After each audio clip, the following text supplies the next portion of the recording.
An Olympic hopeful turned competitive ultra-cyclist, it's Ryan Collins. We'll be seeing a lot more of this 26-year-old in the years to come.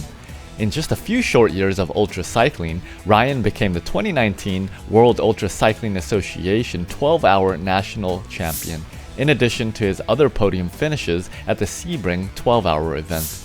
In 2020, Ryan went on to set 3 world records at the marks of 6 hours, 100 kilometers, and 200 kilometers, and even broke the Maryland cross-state record from north to south by over 2 hours. Outside of racing, Ryan has worked with at-risk youth, the Wounded Warrior Project, and Bike MS. As a newly minted MBA graduate and nutritional physiologist, Ryan is more than just an elite athlete. He's also a high-performing individual. Most important question. What's your favorite ride snack? What do you like eating on the bike? Ooh, favorite thing to eat on the bike? Gotta say rice. Rice cakes. So different types. I love cooking. I love experimenting. And one of my sponsors, Scratch Labs, they have a book, the Feed Zone Cookbook. Yes. So many different options to experiment with and try different varieties of rice cakes.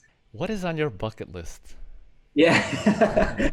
That's a good question. At this point in time, I don't have a confirmed bucket list. I have some ideas in the back of my mind. Like I'd love to race across Italy. I'd love to race across France. Across the United States would be great. But I think there's so many different places in the world that I want to experience. I want to go see by bike, and that's really how I experience the world. Seeing things on a bike. I've realized that in the past few years that I've had, just the places that I've gone, the things that I've done, the things I've seen, the people that I've met have all really come from the biking community. But there's such a greater world out there that's just ripe for visiting and experiencing. So that's what I'm most looking forward to, is just experiencing new places and doing different things. One last question, and then we'll move on away from these hypotheticals. But just say, okay, the same race, you're getting towards the end then. When would you make your final break, or would you wait for a group sprint at the very end? Yeah, no, I would not wait for a group sprint. That's a given. I would, if I had known the course profile, again, I would play it to my strength, which would probably be that power to weight. So I'd look for another climb towards the end, and looking at the, weighing the benefits, the pros and the cons. Can I accelerate up that climb at a fast enough speed that I can get that gap for the descent? How is the descent? Is it very technical? Is it straight shot? And then what's the distance from the bottom of the mountain, the hill, to the finish line? So I'd look at moving away and separating myself either into a more select group or to be more solo towards the end. When it comes to, I guess you could say I'm more like a diesel engine. I've got more power and at a sustained rate than at a peak performance rate. So I'm not putting out 2,000 watts, not from this body. You mentioned school earlier. Curious, what did you study? Tell me about what you're doing now.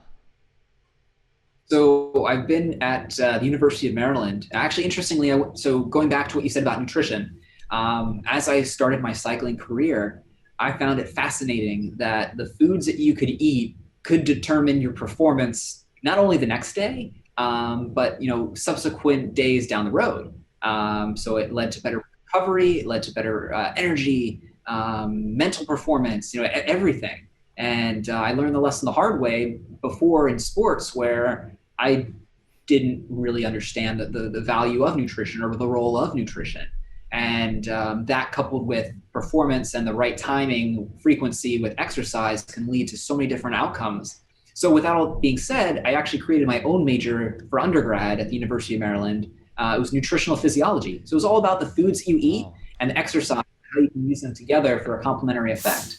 Check out our website for a full list of episodes, our YouTube video library, and of course, follow us on Facebook to get the latest and greatest straight to your feed. And if you're on the go, be sure to download our audio episodes from your favorite podcast platform, including Spotify, Apple Podcasts, and Google Podcasts. Until next episode, Ultra Family, keep spinning Ultra.